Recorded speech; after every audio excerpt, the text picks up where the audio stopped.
If you would like to support the podcast and get some extra content while you're there, head on over to patreon.com/Severe MMA podcast and sign up. From the rewatch to the Q&A, we will have loads of content every week. So sign up, patreon.com/Severe MMA podcast. And now, here's the podcast.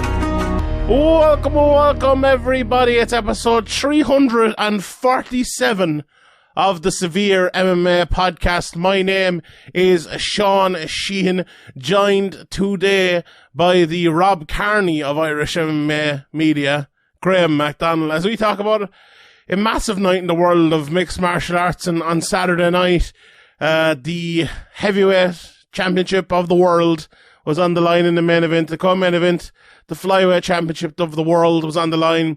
Mikael Pereira fought. There was some other fights, some very fun fights on the night, some not so great fights. It was a mixed night, I would say, but an eventful one. And there was a bit of news after it as well, I suppose, with the way it went down. But we will get into all of that in a second. But we must tell you before we do that today's episode is brought to you by our friends over at Manscaped. And everyone knows that Cupid works hard in February and we're just approaching it now. But our friends at Manscaped are working even harder than ever to ensure that your Valentine's Day is one to remember. Don't turn this day of romance into Independence Day this year and get in control with their Performance Package 4.0, which includes their signature Lawnmower 4.0. This February, join the 4 million men worldwide who trust Manscaped with our exclusive offer. Go to manscaped.com, use the code SEVEREMMA for 20% off and free shipping. Contrary to popular belief, love is not blind when you can't see past that jungle. I actually heard, I was listening to the old Dave Portnoy podcast the other day, and they were calling the 14th? The 14th of February is Valentine's Day, isn't it? They were calling the 13th of February like National Shave Your Balls Day, which is, I think is good, but they were arguing maybe do it on the 12th. Give yourself time to heal. Heal? No, heal's not the right word. You won't need to heal with the Manscaped Performance Package 4.0 though, because the Lawnmower 4.0 is the thing inside in that, and it reduces nicks massively. The advanced skin safe technology. Well saved.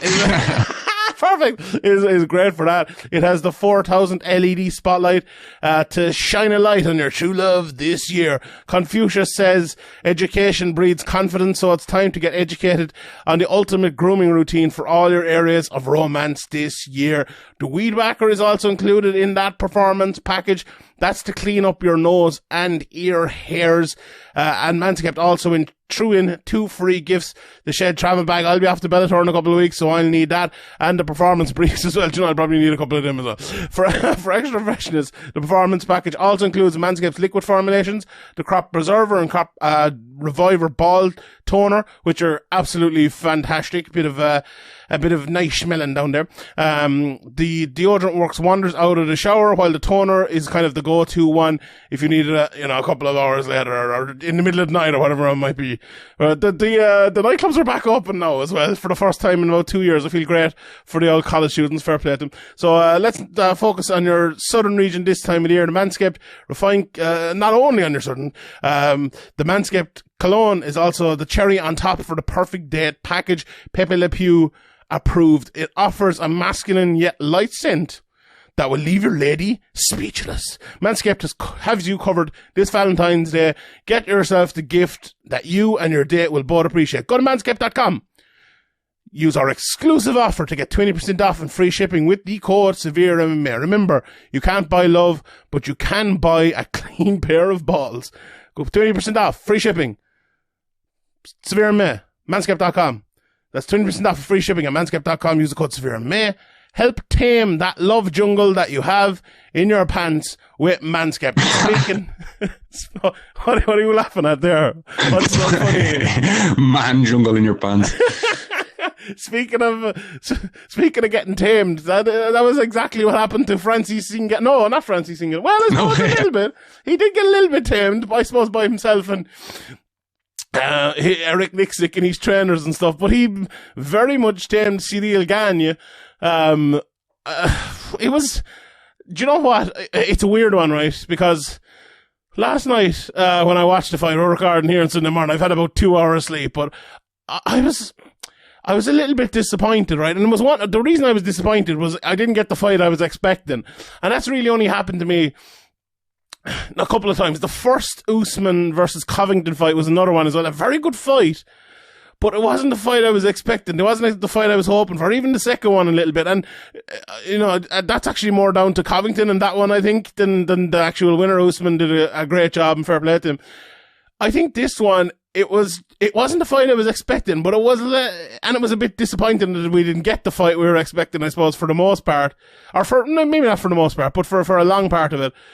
But it also showed one thing I love in MMA, and that's the ability to adjust mid-fight. Now, whether that adjustment was planned, or whether that adjustment came in the middle of the fight, it doesn't really matter, because the adjustments came, and Francis Ngannou changed that fight in the middle of it to get it in his direction. Now, I actually think it wasn't totally going in Seattle's direction at the start of the fight. I know a lot of people had him winning the first 2 rounds. I actually gave Francis the first, but we will get over that for a second.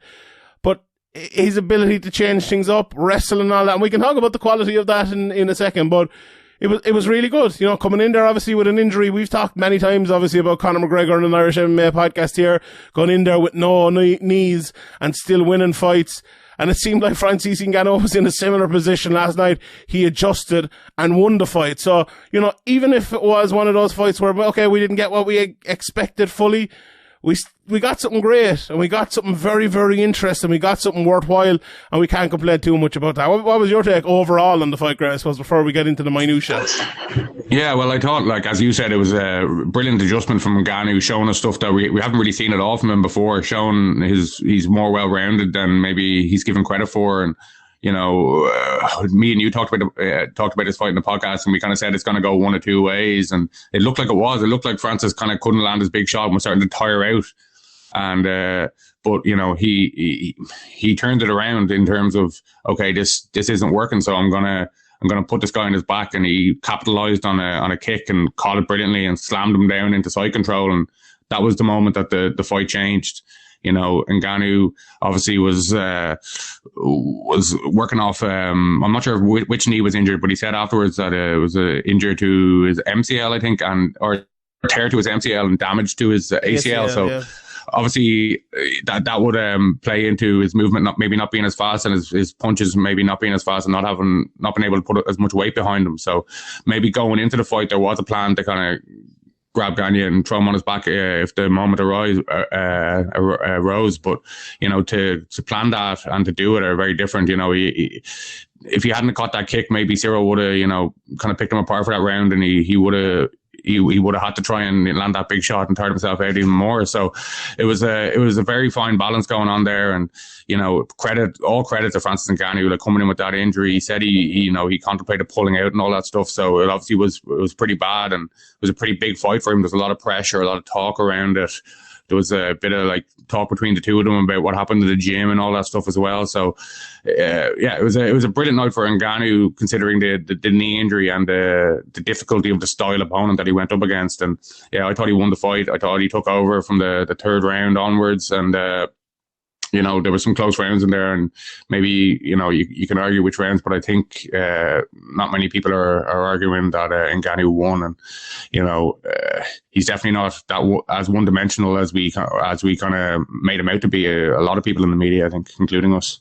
Yeah, I remember when listening to Brad talking on our pre-show, and he made a great point, and it turned out to be correct. And what he said was, one of them know. One of them knows something, whether that's Ngannou knows he can run around and hit Gane whenever he wants, whether Gane knows he can run around and not get hit by Ngannou, or whether we have something like this where there's a wrestling deficiency. And look, you have to call into question Fernand Lopez in that camp, because Francis Ngannou went in there in his first UFC title fight, looked completely out of his depth on the ground, and was beaten because of it. And now Cyril Gane has gone in there in his first title fight out of the same camp and looked completely out of his depth on the ground and lost because of it as well, against someone who hasn't the wrestling chops of a Stipe Miocic. That's not great. And the first thought, I think, for a lot of people after that fight, if you're looking at it from Cyril Gane's point of view, is he's going to need to make similar improvements as Francis made. And he needs to make them, you know? And I think he needs to move. I think he needs to go to America or go somewhere and go to a bigger gym and work on that wrestling and do something like Francis Ngannou did, because Francis has proved exactly that. He moved and he did the right thing. And now look at him. He is this well-rounded fighter that we talked about it last week, that will Francis go back to what he used to be, where he was, just throwing these big bombs, or will he continue to be that more refined fighter we saw in the second Stipe fight? Well, he was that more refined fighter in the striking, but he also added a new dimension to his game. I know it's a thing I mentioned about both title fights last week, and it's a thing we must always mention, but we never really know at this stage of the game in MMA who is making these big improvements in the middle of camps or in the middle of their career and changing things and adding new things to their game. It's actually like, it's a thing we really, really have to acknowledge when we're going into these fights, especially if we're given betting tips like I do and like other people do as well. Look, some fights, if their lads have been fighting for fucking 15 years, they're probably not going to change that much, or if they have only a couple of weeks or a couple of months preparation or whatever. But when you're new to the game, like both of these lads are really still new to the game, still improving, still adjusting their games. They could come in there with completely different ways of fighting, or they could show that they are maybe not as adept in certain areas of fighting as others should be, or as you would expect people fighting in these high-level title fights.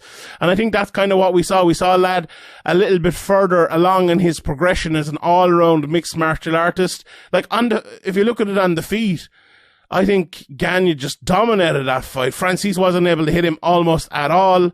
But the big issue was, and there was an issue that we talked about coming into the fight as well, would Gane be able to make him pay while still staying safe? And he wasn't. Like, he hardly hurt Francis at all. There was a couple of body shots and a couple of nice shots. I think he landed one kind of straight right at one stage that kind of not necessarily wobbled him, but, Francis felt it. But it wasn't enough. We talk all the time about, the judging and ground and pound with takedowns. If you don't land enough ground and pound, I think the Tony Gravely fight was a great example there last night. He landed just enough ground and pound to win all the rounds, which otherwise would have been close. I think it's the same when you're fighting like an outside wonder boy type of game, where you're loose on the feet, trying not to get hit first and then landing some shots afterwards. If you're not landing enough shots on the outside and with enough impact, you're not going to win those rounds. Like Joe Rogan said last night, he made a kind of good point, unusually, but those kind of slapping outside leg kicks that Gane was landing?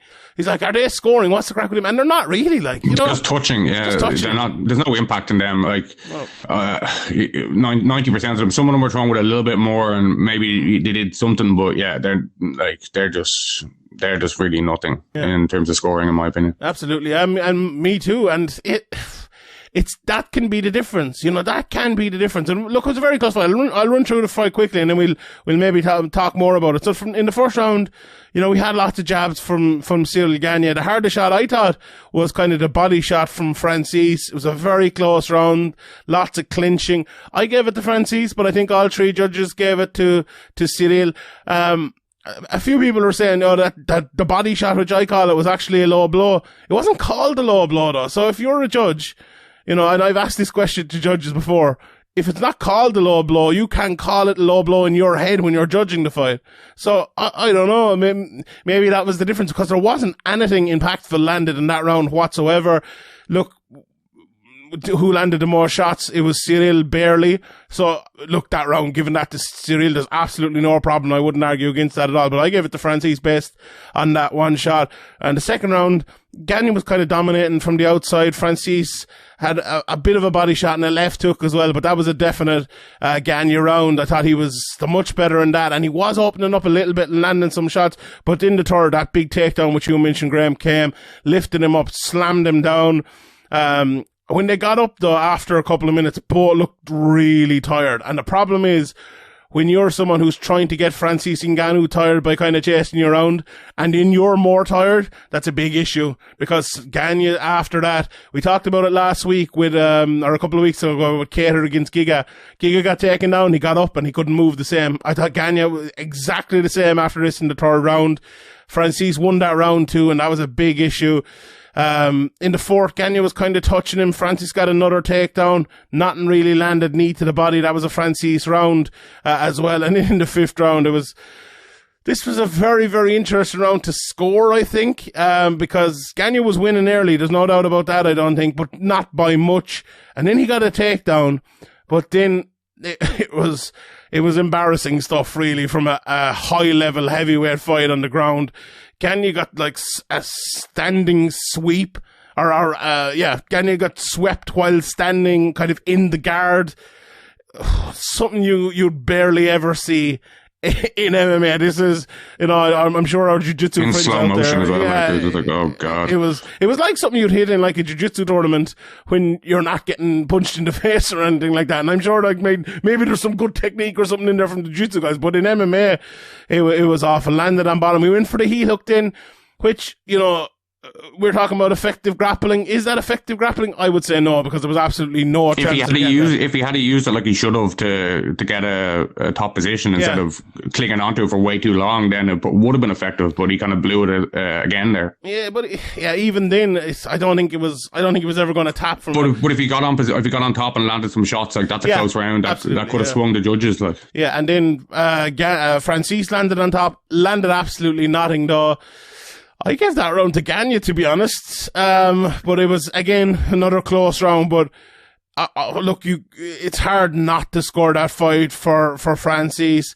He definitely. Well, I could see it for Cyril as well. You can, but like Gane won the second, Francis won the third, Francis won the fourth, and then 1 and 5, like we're very, very close. I see.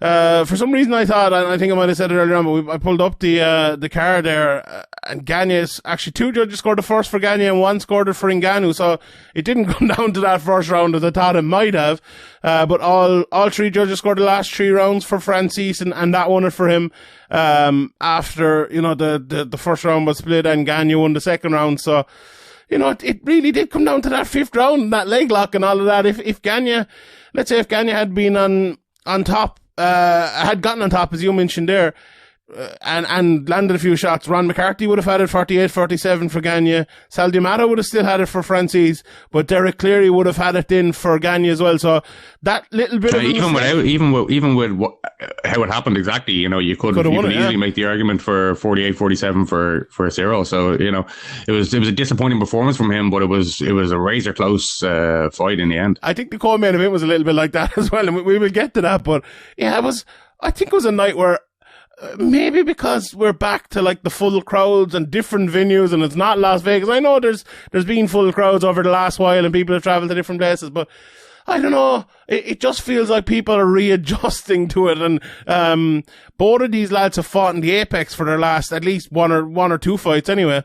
And maybe there is a thing of that, and the lads in the co-main event as well, but. Yeah, look, it was, the reason I was a little bit disappointed, I think, last night was we didn't get those moments of like, oh, can Cyril take that shot? Oh, look at Cyril as kind of defending. Can he hang on? Yeah. Can he get his feet back under him? And it was just a different fight than you expected, I think. And like, we didn't have that big bomb from Francis landing, but, you can't always get what you want, and what we did get was very interesting. And sometimes in MMA, as myself and Harry argued over in Speaker's Corner not too long ago, MMA can be a little bit predictable at times in terms of like, okay, I was predictable last night if Francis had knocked him out, or if Cyril maybe had won the decision. Francis winning the decision wasn't very predictable. Loads of people, I said it myself, it's like, no way, Francis is not going to win this if it goes to decision. And what happens? He does win it when it went to a decision. So, it's great when something like that happens, but, it wasn't the best fight in the world, but it was noteworthy. And look, you have to be impressed as well by the adjustments Francis has made to his game and the improvements he has made, because you talk about a guy like that and he's just a knockout artist. He just has a kind of a puncher's chance. He's more than that. There's no doubt about it. And we've talked about it with lots of heavyweights, maybe down through the years. Derek Lewis maybe being one of the biggest examples of it, where the madness has paid off for them for so long, but it also what kind of stops them from getting to the top level. But those improvements take time and they take fights to actually implement. Whereas Francis, you know, the improvements and the more refined Francis against Stipe immediately got him a win. And the same here last night. Was it because of the knee he changed up? Was it because of the opponent only he changed up? Well, I said that with the opponent the last time for Stipe. So no, I think it's, we have a bit of footage now over 2 fights. So, you know, it's just an improvement of a fighter, and it's great to see. You know, we've always... You know, with Cyril as well, though, you know, it is easy to forget that he's 3.5 years into his pro career. 11 fights. Know, he's a long way to go. And if we look at Francis, when he was kind of in Cyril's situation, he wasn't anywhere near as well-rounded as he's shown recently. So, you know, there's definitely a blueprint there for Cyril to be beaten now, and people are going to try and, you know, wrestle him, and that's going to be their game plan going in. So he has to go out and, you know, work on that. And it's obvious looking back on the fight what he has to work on for him, and he just has to prove that he could do it. And, you know, some guys can pick it up and they're just young in their career and they just need time, but other guys, you know, they just can't do it at a high level. And that's the question now around Cyril. So yeah, it's an interesting one to see how he looks in his next fight. You know, it's obviously his first loss of his career, and, you know, in a big spot, but against a very dangerous guy and all that stuff. But, you know, as I said, the blueprint is there. We've seen with guys like Pettis and stuff like that over the years, even when they were champion and they lose their title, and then, you know, everybody knows, oh, this is what I got to do to beat the guy. And, you know, Pettis couldn't really develop that game well enough to defend that off. And we'll see if Cyril Gane can. Yeah, I don't necessarily think it's got like a complete wrestling issue or like a takedowns issue. I actually thought it was maybe more of a grappling issue when he actually got to the ground, that he looked a bit out of his depth. Like, I think if he goes in there against someone who's a very good wrestler, I think he'll still stop the takedowns just because of the way he fights more than anything else, and his movement and his agility and his athleticism. But I think you are right. Like, people will just be looking for that one opportunity now to take him down rather than to land the big shot, and that is dangerous for him. But as you know, 11 fights in, a lot of improvements to make, and it'll be interesting to see where he goes. I still think he'll be a UFC champion, I believe, in his ability a lot, and I still think he's a fantastic fighter. So, right, Cyril Gane off at your pearl, I think. And you could argue, like, validly that he won the fight and should be the champion. So, like, you know, he's not too far away.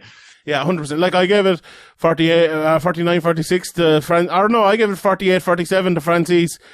And I gave the first round to Francis. So you don't give that first round to Francis. Let's say I don't call it a body shot, I'd be arguing here that Gane won 48-47. But look, we know judging, it's not about agreement, it's about understanding.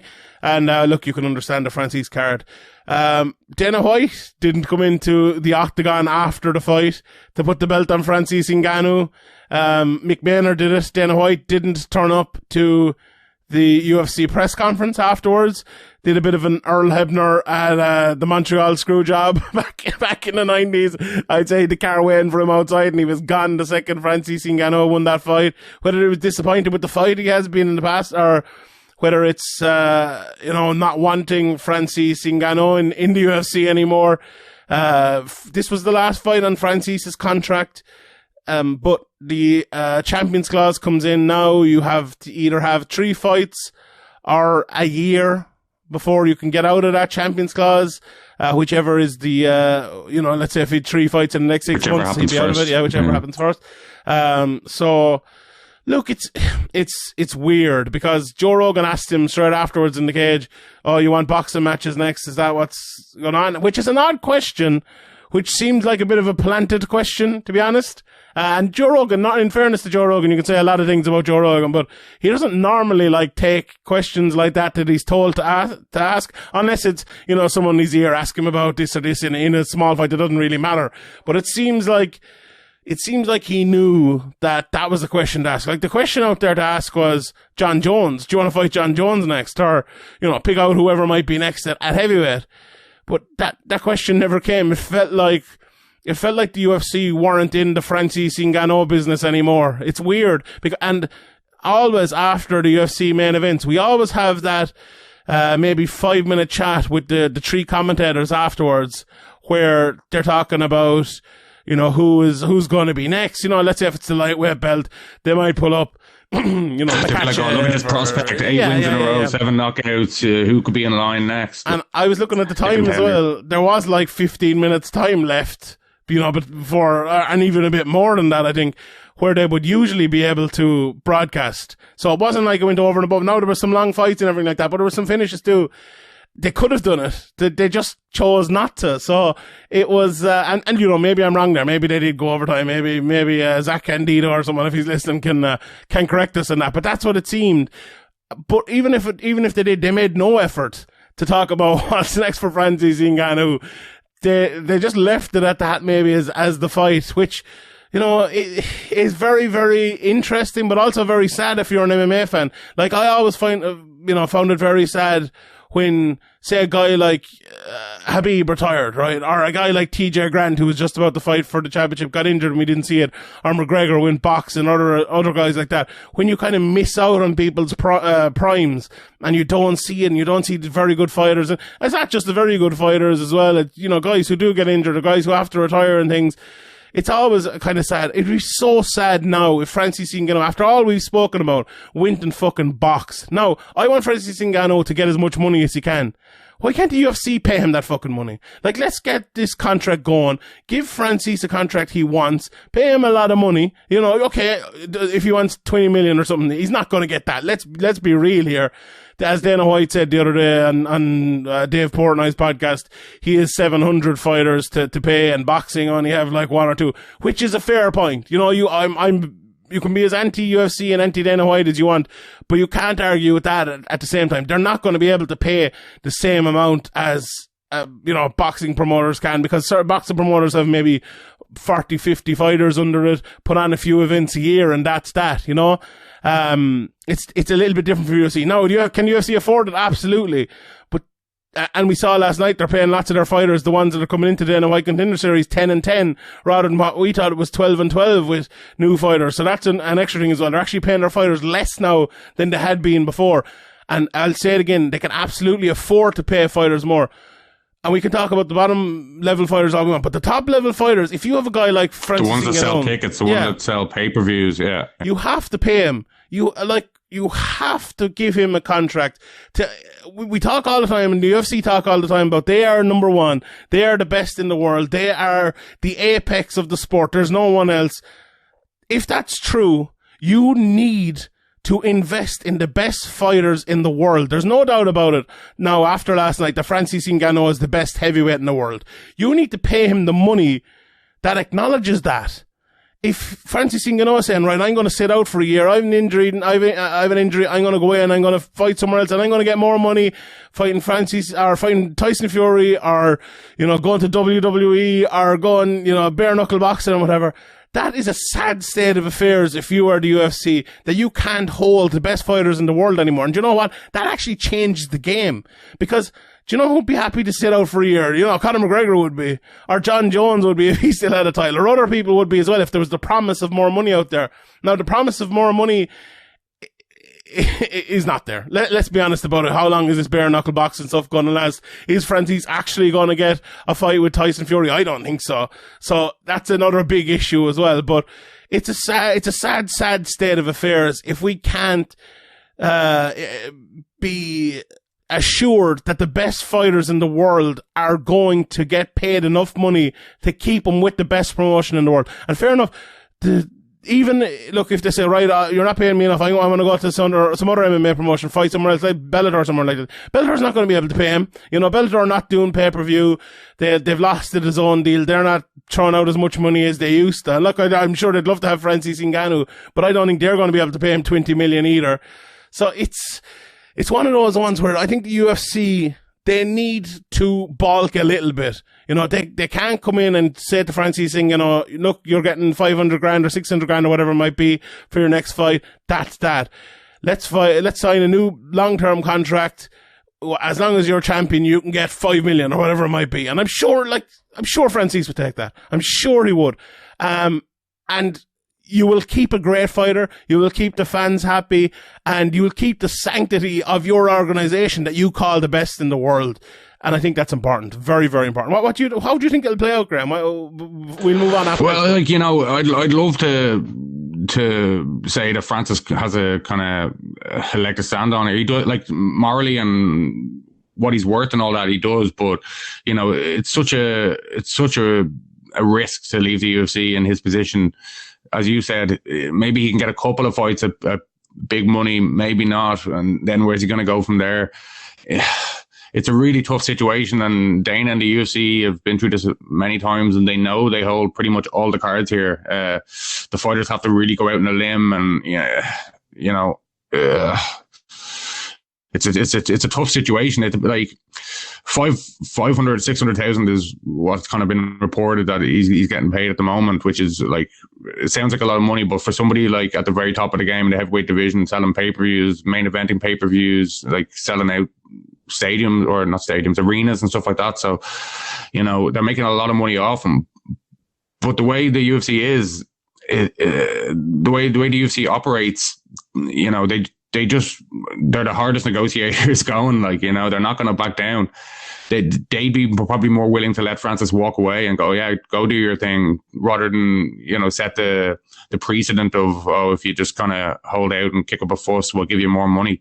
I'm sure they have offered him more money than 500,000 or 600,000. Well, I'd hope anyway. But, you know, if he's asking for 20 million, that's a bit, you know, that's a bit stuff of fairy tales. But, you know, 3-5 million, something like that. Like, surely the UFC could stretch to that. Like, you know, I think a big issue as well is a lot of people are looking at, say, the McGregor versus a Mayweather fight and thinking, oh, well, we can, you know, there was people talking about McGregor got 50 million or something for that. Now, I don't necessarily believe those numbers, but also that's Floyd Mayweather he was fighting, and I know the UFC took their points as well. But you remember that was the different situation. People were talking about that for months, even before it was announced. Like people coming up to me in the street, people messaging me I hadn't heard from in ages. Everybody just talking about that. You know, you probably had the same. Like, you know, it sold more than 2.5 million pay-per-views. What did it sell? Like it was like 4 million worldwide. Yeah, I can't even. Yeah. It's a whole different kettle of fish, and it's a different sport. And it's just not a good example, I don't think. No, absolutely not. And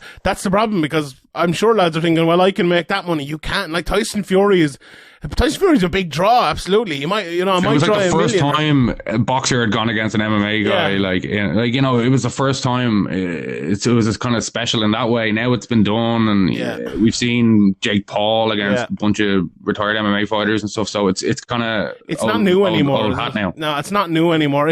Look at the draw. Well, I think they'd make good money out of it. But if you're talking about life changing money, I don't think so. Maybe he might earn 5 million out of it. You know, maybe he might earn 10 million. Well, like, the UFC can afford to pay him that too, and let's do that. Like, let's get him paid.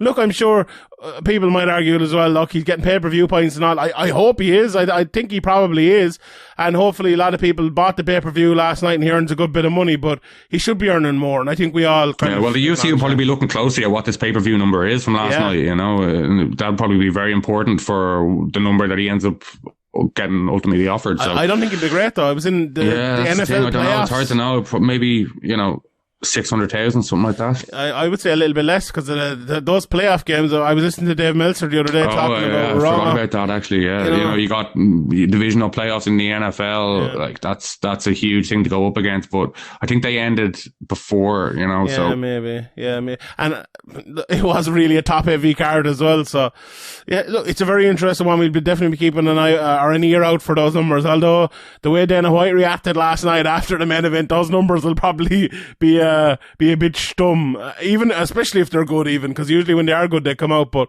maybe that's something that Dana White won't want out there. But anyway, let's get to the other title fight, Brandon Moreno versus Davidson Figueredo. I'll run through it quickly maybe before we talk about it. So the first round started at a very, very slow pace. I thought Figueredo was kind of landing the better leg kicks. There was a clinch early. Very, very, very close round. I tweeted at the time, anyone's round. I just barely gave it to Figueredo based on the leg kicks. Second round as well started off with a bit of a leg kick battle. Good exchanges late. a close round again. I know most people gave this to Moreno. I just lean Figueredo. Maybe I'll go back and watch it again, but let's say that's a Moreno round, because I think most people gave it to him. Maybe there was something I missed there. The third round, Figueredo was winning early. Both kind of got rocked at one stage. Figueredo was the last to get hurt in kind of those 3 big punches that landed, and he looked way worse than that. But there was loads of calf kicks from Figueredo. Thought it was a Moreno round until the very end, when Figueredo almost KO'd him and then almost submitted him. So that turned that around and gave it to Figueredo. I had Figueredo 3-0 up at that stage. Most people had him 2-1 up. The fourth round, Moreno a lot safer early after getting hurt at the end of the third. Landed some nice jabs. What we thought he would land, we thought he would throw more coming into this fight as he did in the second. We didn't see much of it, but that's what he did do. He reverted type in the fourth, and I think that showed what he was really good at, and he took that round. So that, a lot of people had a 2-2 entering the fifth round, a close round again, until the massive, knockdown for Figueredo in the middle of the round, which put him well ahead. And then there was exchanges late, and there was madness in the last 20 or 30 seconds. And some people turned it and gave that to Moreno because of that.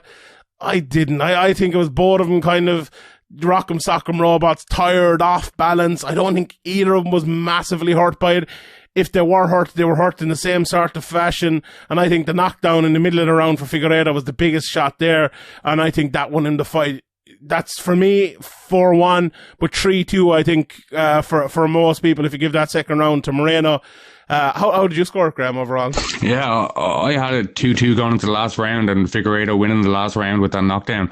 But, if you look back at that first round, if you kind of were with the commentators about how that kind of off-balance shot landed from Moreno, he kind of pointed at him afterwards. Yeah. I don't think, I know the commentators and the point and all that stuff kind of makes it seem like it was a bigger shot than it was, but I think he kind of just misstepped Figueredo after. It definitely hit him and hit him nicely, but I think that it was kind of overplayed, and I think if you put a lot of weight behind that punch, then you can give that round to Moreno and the fight to Moreno, but I didn't put as much weight behind that, the impact of that punch, as maybe the commentators and the crowd and seemed to anyway. Yeah, I tend to agree. It was definitely a good shot, but yeah, it wasn't one of those. It was just a bit. He was kind of in the middle of a step, or it was just an awkward step or something more than he was buzzed, I think. It happened a couple of times actually in this fight where Figueredo kind of got hit at the end of a combination, and it did buzz him a little bit more than I think Moreno was getting buzzed.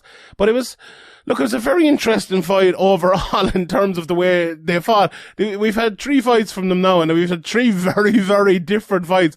Obviously, the first one, Figueredo came out looking very, very confident as always. Moreno stood up to it. We had the point taken, obviously, and I think most people still had Figueredo winning that fight, but, it was the draw. Then the second fight, Figueredo came out and he looked completely devoid of confidence. Moreno just touched him up. I think the weight cut as well was a big issue. But I went back and watched the fight in the rewatch this week, and I think it was more Moreno's game plan even than the weight cut on retrospect. But however, he just looked a step behind in that second fight, and that was why I was kind of picking Moreno in this fight, because I thought, I hadn't seen him on the scale when I made my pick as well. So that's another thing. When he was on the scale, I was like, this is really could go either way, and it could have went either way. But I do think Figueredo just did enough to win the fight. Obviously, as I said, that first round is kind of the closest round in my opinion, even though there was other pretty close rounds. So I think if you scored it from Moreno, no problem. If you scored it for Figueredo, no problem. I would agree with that as well. I thought what happened in this fight really was Moreno didn't do what he did in the second fight. I think he was trying to land more power shots. I think he wanted to finish the fight, where Figueredo was fighting a more, points-based fight. He was, to me, someone I tweeted during the fight, I think he lost confidence in his ability to finish him. And I think the more the fight kind of went on, until he hurt him in the middle of that, what round was it? I'm just looking at my notes here, the middle of the third round. I think he had no confidence in his power whatsoever, and he was trying to fight a points winning fight, a 25-minute fight, and he did that, and he won it over 25 minutes. So can be no criticism of him at all, because he did exactly what he was trying to do. But it was a very different fight again from what I was expecting, and it wasn't just Figueredo fought differently. I think both men fought differently, and there was Cormier and the rest of the lads in the commentary talking about, oh, he's a different stance and he's fighting completely differently. I didn't see that at all, really, to be honest. He fought out of a similar stance. He just wasn't as attacking, and he wasn't leading as much, and he also wasn't given Moreno the opportunity to kind of be first. I thought it was like the step outside of range that was a bigger thing from it. But also Moreno wasn't trying to be as first as he kind of, as often first as he was in that second fight.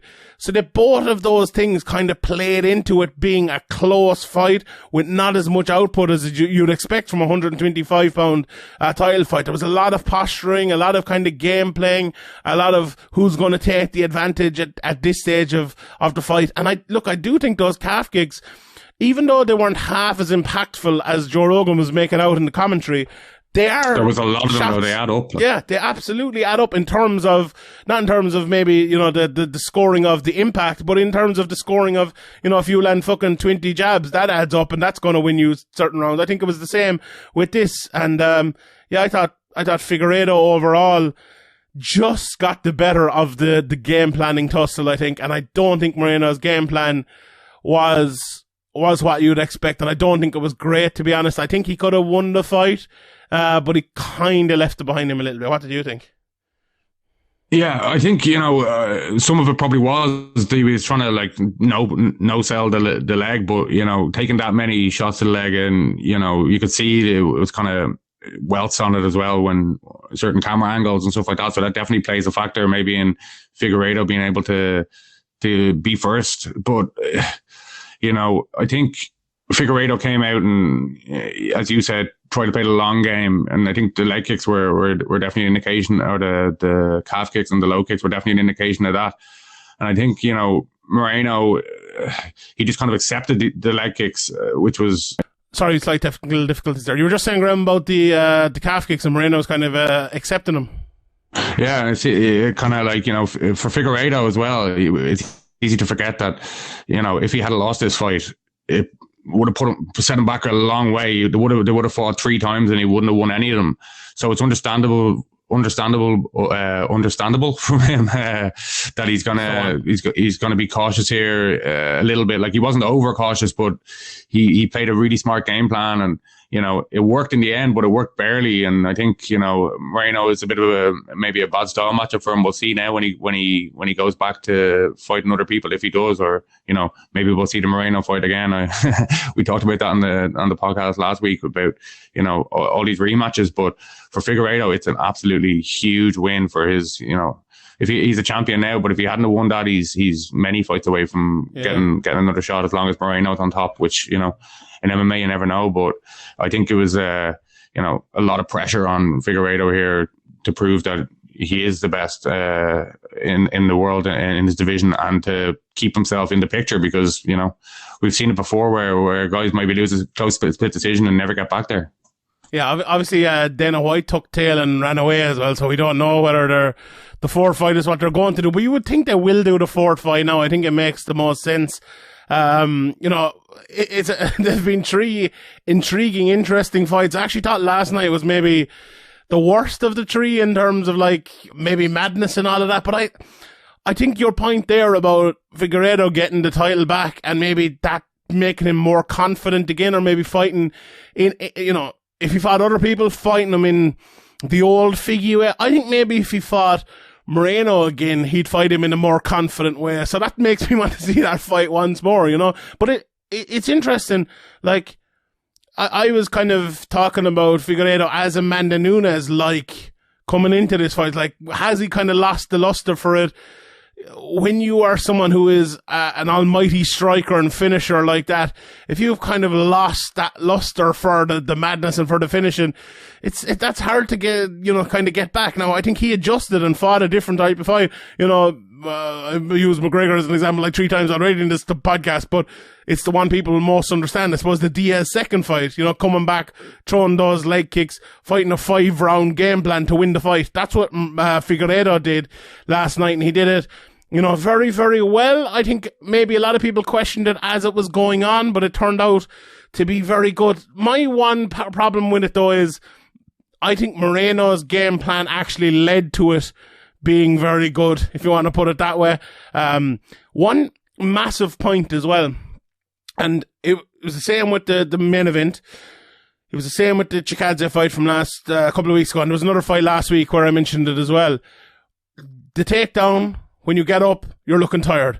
There was at no point last night where Figueredo was held against the cage or held in a takedown, held from a takedown, where it drained him. You know, Moreno got a takedown at one stage, or landed on the ground, and Moreno landed on top, and Figueredo was up within 15, 20 seconds. He refused to accept that position on the ground, and he got up. Every time there was a clinch, he either rested when Moreno was pushing him up against the cage, or he turned around and he ran it. That was massive, and that was a massive, massive point in this fight, because a fight that even you're winning after a couple of rounds, if you get that 2 minutes on the bottom, it drains your energy. Your ability to fight a game plan like Figueredo does gets diminished for the next 3 rounds, and he never let that happen, and that was a massive, massive elixir for him for the rest of the fight, and I think that's a big reason why he won the fight. So, you know, brilliant, absolutely brilliant for Figueredo. No, look, I don't think it was the best from either guy. I think in a fourth fight we'll see the best from both guys, and I'm looking forward to it, and I hope it happens. So there's no need to talk, I suppose, about who's next for him. I think both of them should be next for each other. Let's run through this card here pretty quickly. The Mikel Pereira-Andre Filo fight. Very, very interesting fight as well. I enjoyed this a lot. Filo was winning the center early. You know, I described him on the previous show as a Conor McGregor-like fighter, and I think he is. He fights the exact same way. He moves the exact same way as him. Obviously fighting out of the orthodox. But he made it a boxing match early, and that was not good for Pereira at all. Pereira was landing some nice long jabs, but the nicer shots were coming from Filo, and Mikel Pereira ended the round with a bloody nose. Mikel Pereira needed to change it up, and he did, and he changed it in the second round. He became more wild. He was throwing a few flying kicks. He was throwing a few elbows. Not his old wild style, but he had to mix it up. More of it than before, yeah. Yeah, he had to mix it up. You couldn't get into a boxing match against Fiallo. He's a very, very good fighter. This is his first fight in the UFC, but I watched a couple of his fights outside of the UFC, and you can tell this guy is no joke at all. And you could tell as well that this was on short notice, and he didn't maybe have the cardio which he normally would. The body shot from Pereira kind of turned that as well in his favour in the midway point of the second, and in the third, Pereira was just picking him off with counters. It was a brilliant display in the third from Pereira. He fought 3 different fights all into one fight. He fought more of a boxing match in the first, more of a wild fight in the second, and in the third he fought as a counter fighter off the back foot. So we're talking about improvements in fighters. I think Mikel Pereira improved an awful lot in that fight and looked really, really good. Now people will say, okay, it's a new guy coming into the UFC and all of that, but I thought it was a good performance. What did you think of this one? Yeah, I thought it was a good performance. One funny moment I was thinking of your prediction of the Rolling Thunder KO, and he actually threw almost. He threw one. It was close enough. It was close enough. He didn't draw it from the position. I just was imagining you jumping up at the top. Yeah, everyone that live stream as well. There were 6 of us on, and all 5 of the other lads picked Moreno, and I was the only one to pick Figueredo. So, you know, a bit of a genius. On my 5 picks over. Pat yourself on the back. Well, there you go. Can you hear it? There you go. I'll pat. I got 3 out of 5 of my picks over in the Short Out Betting Show, and the other 2 were Pereira by KO. Pereira did win, but he didn't win by KO. And then Figueredo by submission, which didn't win either, but I did give Figueredo straight up as well. So yeah, I think I got everything wrong. I got Pereira to win right, but that was it, I think. I missed out on Gane, but yeah. One I got very much right was Saeed Nurmagomedov first round. I got that as well, actually. Sorry. I didn't get the first round, but yeah. He choked him, though. I went for the first round KO, actually, but it might as well have been a KO. He landed some big shots. This guy is very much the next level of like the Russian fighters coming through. He's no relation to Khabib, is he actually? I think people have said that. I'm not sure. But it doesn't matter. This guy is legit. Having gone back and watched a few of his fights, Cody Stamen is a tough guy as well, and he's a tough out. And Nurmagomedov went in there, landed his shots so aggressively, so confidently, and so easily. that Stamen really didn't know what to do. He hurt him, and then he ended up choking him with the ninja choke, or the McKinsey team, maybe you might call it as well. But I am so impressed with Said Nurmagomedov in that 135-pound division. I think he's going to be a big problem for a lot of those guys. And it'll be interesting to see where he goes. What were you impressed with him? Yeah, I thought he'd win this fight. I thought he'd dominate, but I definitely didn't think he'd go in there and just absolutely bulldoze through Cody and kind of every aspect. You know, he just made it look so easy. And you know, as you said, people may think or may hear the Nurmagomedov name and think, oh, this guy's going to wrestle, but he's a very dangerous striker, and he throws with real power and precision. He's a real problem. You know, he's 29 now. He seems to be really coming into his own. You know, that's a good win. Okay, it's not a really upper echelon guy, but it's the method of the victory and the ease of the victory just shows that he is definitely ready for that step up now. Yeah, 100%. A very, very good performance from him. And I mean, Michael Morales finishing the Trevin Giles in this one with a big shot against the cage after Trevin Giles got hurt. Trevin Giles actually had him in an arm triangle. I thought there was a bit of a Brazilian tap in there, or maybe even two Brazilian taps in there when the positions were kind of changing, which, you know, I don't know if the tap made, or maybe not, maybe it wasn't a tap, maybe I'm reading too much into it, but I think it made Giles move a little bit, and he got out of it, but maybe no, I saw no one else saying it, so maybe I'm wrong, but I'd be interested to see people go back and watch the tape. I rewound it, played it in slow motion, and I don't know, it looked like, you know, those one taps, it looked like one of them to me, but I don't know, maybe I'm wrong. But anyway, Morales went on, and he ended up knocking out Giles in spectacular fashion. Then we'd Victor Henry, a very, very good performance from him coming in on his UFC debut after 26 fights, and he beat Hani Barsolas. Really, really good, massive pace from Henry. Won the first fight in the first round in the last 20 seconds. Just landed loads of shots and hurt him. Second round was really close. Third was close, but more clear for Henry, I thought, until Barsonas' hard late shots. I had a 30-27 for Henry, so a good fight there. Jack Della Maddalena looked brilliant as well. He looked so smooth. Look, Pete Rodriguez, he's only 4-1 in his career now. Fight, so, yeah. No, he didn't look great in there. We won't lie to you, but Jack Della Maddalena did look very, very good, and he was definitely one. You can only beat what's in front of you, and he did it in very nice style. You know, is a highlight reel. So he can only fight the guy they match him up against, and he did it well. And you know, for Pete Rodriguez, it's a tough fight to go in there in your fifth fight. Absolutely. And, you know, I thought he looked all right early though. He was switching stances and didn't make it that easily for Della Maddalena. Yeah, but, with time, like, you know, he could be a good fight, but with matchmaking like this, I don't know where he's going to end up. He'll get Reese McKee, the poor fucker. Yeah, this was unfortunate. Then Tony Gravely, lots of takedowns here. Simon Oliveira. Do you know what Oliveira could have thrown in here? What might have worked for him? If he'd just gone for the guillotine, maybe, I think he could have had the finisher. He went for about 15 At least make him think about it, like, you know, I have to be careful with my head a little bit. Yeah, he went full Franz Malamba here in early days in his career. Not Franz anymore. But, it was, God, it was awful from Oliveira. Just terrible. Look, Gravely, he landed some shots in the feet, but Oliveira was doing well, and he landed some hard shots. Gravely got knocked out a couple of fights ago, and I think he was cognizant of that. And he was like, well, if you're going to give me takedowns, if you're going to just go for a guillotine every time I go near your legs, I'm just going to take that. And he did over and over and over. And Gravely, he's a good fighter, and he's too good of a fighter to go for stupid guillotines like that against, and he won it. So very good from him. And that, as I mentioned earlier on as well, that extra bit of ground and pound made some of those close rounds go in Gravely's favour. And I thought that was very, very impressive as well. Then the fight of the night, Matt Fravola versus Gennado Valdez. The two of these boys came out here and they went swanging and banging from second one. Fravola knocked him down 4 times in the opening fucking 4 seconds. It seemed like they were just swanging. He fell back in his knee a couple of times. Mike Beltran was a bit late in a couple of calls tonight now. He went full fucking Herb Dean. Gave him plenty of time. Almost got the rear naked choke, but then got the ground and pound finish. And I think he only ground and pounded him because he knew he wasn't going to knock him out because he had a fucking stone chin. So in fairness to the ref, Valdez did keep moving. He never gave up. Like every time it looked like it was about to be stopped, he managed to kind of just hang on there, just give himself that second. So yeah, I thought the stoppage was all right. Like if he had stopped it a little earlier, I wouldn't have had a problem either. But I don't think it was. There was at one stage where he kind of got buckled up against the cage, and his legs and head and all went from under him.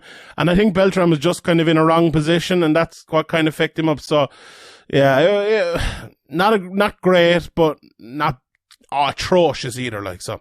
Then we had Silviana Gomez Juarez against Vanessa Dempalas. Armbar?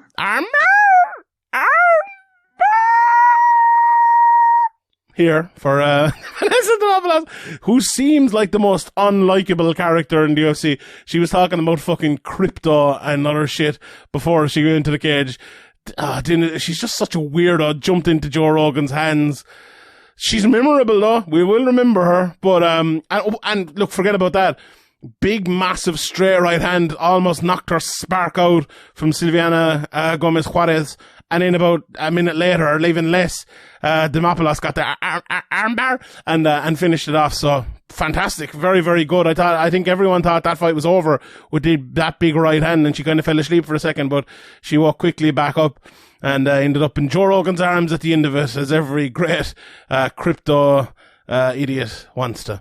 And then in the opening fight of the night, Jasmine Jazz the Vicious beat Kay Hansen over 3 rounds. Good wrestling and too tall are my notes here. And that's basically it. Hansen couldn't hit her. She was too far away. And the wrestling of Jazz the Vicious won her that fight. So, good stuff from her there. And overall, a pretty good fight night, to be honest. And I enjoyed it a lot. It was very fun. Very fun. Right. Next week, there's no UFC, I believe. I'm looking at Tapology here. But there are a couple of big cards. Bellator 273, but also Eagle Fight Championships 44, and I'll have a preview of this coming out on Sherdog, so we won't go into it too much, I suppose. But I've gone back and watched some of these fights. Tyrone Spong was fighting Sergey Haritonov in the main event, which is an odd fight. I think that's going to be a kickboxing match. Oddly, Haritonov will surely go for the takedown, but if he doesn't, I think Spong will win it. Rashad Evans in the co-main event is fighting Gabriel Checo, who is actually a good matchup for Rashad Evans because he looks fucking terrible on the feet anyway. So maybe that's not bad. And then there's some very good fights underneath it. Ray Borge is your boy, is fighting Cody Gibson, so that's a pretty high level fight. John Howard, who's been around for a long time, fought Carl Pindred. He's fighting Ramzan Kuramagomedov, who's 9-0, looks a really good guy coming through. Then we have Raymond Magomedliev, who is 8-1. He's fighting the veteran Anthony Njokuani. So that's a pretty good matchup. Jurgen De Castro, who fought in the UFC, is on the card. Like Rabzabov, who was in the PFL tournament last year, he's on the card as well. Sean Bunch, who we know coming through with Bellator a few years ago, he's also on the card. So, and then we've Miles Hunsucker as well, or Hunsinger, 7-0. It's a pretty good card, to be honest. It's a weird couple of top fights, but there are some very good prospects, some names, some ex-UFC, some ex-Bellator fighters. So overall, pretty good card. Have you looked into it, Graeme, much yet? And just me talking about it there, it's not bad, is it? Yeah, there's some names on it, like, and there's some interesting matchups there. Looking at the Rashad Evans, Gabriel Checo fight, there could be one of them. Maybe I'm being unfair to Rashad, but there could be one of them kind of sad moments where a guy who used to be at the top of the game in the UFC just looks terrible, and I think this might come here for Rashad Evans. He hasn't looked great before in recent fights. Since being UFC champion, it's kind of gone downhill from him, and I fear that it may be one of those kind of make it stop fights. Yeah, it could be. Like, your man is very good on the ground, is very good top game, very good ground and pound, but on the feet he doesn't look great. But Rashad, we've seen his last few fights, it's a good few years now since he fought, but he just wasn't throwing shots on the feet in his last few fights, and if he doesn't do that this time, it's going to be a big issue. So yeah, we'll see with that one. But like the main event, I'm intrigued by it. Haritonov is mostly a kickboxer, as we know, and he's fighting Spong, who's a kickboxer, hasn't fought in 9 years in MMA. It made me feel fucking old, because I remember Tyrone Spong fighting as if it was only a couple of years ago. It wasn't even the start of my MMA watching, which is weird that it's fucking nearly a decade ago. So Yeah, that's it's interesting, but I'm kind of more interested in the guys in the undercard. I actually don't know where you can watch it in Ireland yet. I was looking where you can watch it in America. They're on some website or something, so I don't know about here, but I'm sure we'll find out. Then the Bellator 273 card. Look, as always with Bellator, they have some of their very good up-and-comers. They have Sullivan Cawley against Ben Parrish in the undercard. Ben Lugo against Lucas Brennan. Nikita Mikhailov, who beat Brian Moore, obviously, in his last fight. He's a very good prospect. He's fighting Blaine Shutt. The most electrifying man in all of MMA, Dwayne The Rock Johnson, is fighting Dalton Rosa, who will almost certainly win that fight. So that's an interesting one. The former champ, Darian Caldwell, fighting Enrique Barzola. Bellator veteran Syed Awad is fighting Chris Gonzalez. Saba Hamasi, another Bellator vet, and Jaleel Willis. Aiden Egan's Henry Corrales. That one should be fun. And then we have the top two fights. Benson Smooth Henderson, former UFC champion of the world, fighting Islam Mamedov. I'm actually just about to go watching some of that Mamedov fights for my Bellator preview, so I'll let you know about that one. But the main event, Brian Bader against Valentin Moldavsky. Bader has looked completely shot to me in his last few fights. He did win one against Machida in the middle of that, if I'm not mistaken. But Moldavsky, he's kind of also shot, though. Yeah, definitely shot as well. Moldavsky is one of those guys. He's like a heavyweight decision artist, which we don't see that often. But I think he should get a finish here against Ryan Bader. I just don't think he is what he was. I think the Eagle Fight Championships card is better than this Bellator card, if I'm being honest. But, you know, not bad. There's some good names and some good up-and-comers on the Bellator card. Anything you're looking forward to on it? Yeah, well, like the Benson Henderson fight obviously hasn't really gone maybe how Bellator hoped it would go with signing Benson Henderson, but, you know, Mamedov, if he can go in there, get an impressive win, you know, which I will be pretty sure, well, not pretty sure, but I'd be confident enough that he'll do. Like Benson Henderson, he's definitely on the downhill. He's not what he used to be at all. So maybe they're going to kind of use Benson Henderson to try and build names now.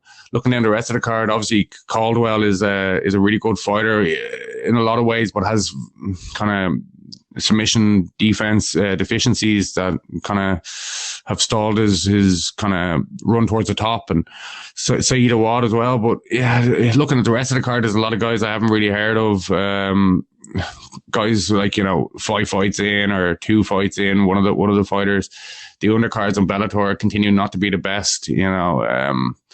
At least this time, I suppose they have a couple of names on the top 2 fights for the prelims. But yeah, I think it's not a great card, you know. I think they should be trying to put on a better card on the weeks that the UFC aren't on. You know, UFC don't take that many breaks anymore. So I think Bellator, you know, they could have done a bit of a better job anticipating this and putting on a stronger card.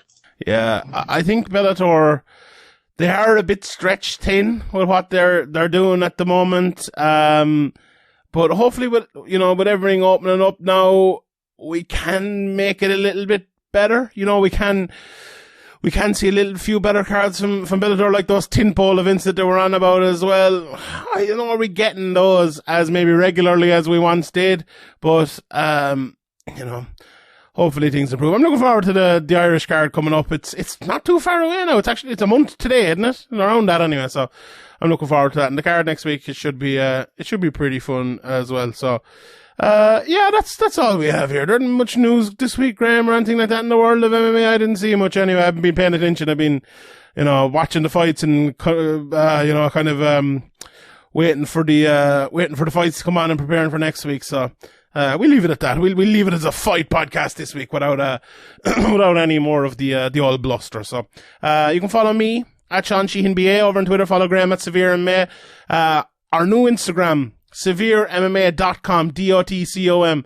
Go over there to Instagram and follow it. There's loads of great stuff going up. The Old Triangle as well, the new podcast by the lads, went up this week talking about all things Irish MMA. Obviously, we cover loads of Irish MMA on this podcast and on Patreon as well. But the lads are dedicated to the local Irish MMA. They're going to be talking about the amateurs, the clan wars, all of that sort of stuff, Cage Legacy. it's something we've needed on Severe MMA for a long time. A completely dedicated Irish MMA podcast. So they're going to be bringing that out every 3 weeks. So it'll be a roundup of all the Irish MMA stuff. So go over, there's new RSS feed and that. So please go over, just look up the Old Triangle MMA. I'm sure you'll find it there. And subscribe and tell the lads and all about that. So we will leave it there as well. Patreon.com/Severe MMA podcast. Loads of stuff going up this week. There's an episode of Speaker's Corner going up. The Chasing Pack is back on Tuesday as well, and we'll have the Q&A. I think the Q&A will be out maybe a little bit early, so if you're listening to this on Sunday or on Monday morning, get in your questions immediately at Severe MMA Pod, and I will answer them there. And Graeme, can I give our inspirational quote or lyric this week? Do you mind? Yeah, go for it, yeah. Okay. And some days I pray for silence, and some days I pray for soul, and some days I just pray to the gods of sex and drums and rock and roll. We'll see you all next Tuesday. Or Sunday, probably. Rest in peace, Meatloaf. Legend. If you would like to support the podcast,